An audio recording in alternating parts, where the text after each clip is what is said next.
अस्सलाम वालेकुम। जदीद इलेक्ट्रॉनिक हैवी बाइक आ गई है। इसके बारे में दावा ये है कि सिर्फ 10 रुपए आपने खर्चा करना है और ये पूरे 80 किलोमीटर चलेगी।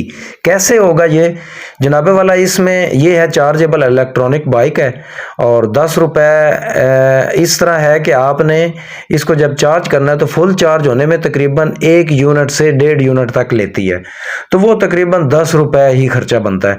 और जब एक फुल चार्ज हो जाती है तो ये पूरे 80 किलोमीटर चलती है। ज़बरदस्त है, खूबसूरत है और इसके 18 माह की वारंटी भी है और इसकी जो बैटरी की लाइफ है वो 3 साल है। मतलब उसमें तकरीबन जो है वो 1000 साइकिल है। अगर आप डेली इसको फुल चार्ज करके 80 किलोमीटर चलाते हैं तो फिर भी ये जो है वो 3 साल तक इसकी लाइफ चलेगी। 80 किलोमीटर करती रहेगी, उसके बाद कम होना शुरू हो जाएगी, 50 60 50 70 किलोमीटर, ठीक है, कम हो जाएगी।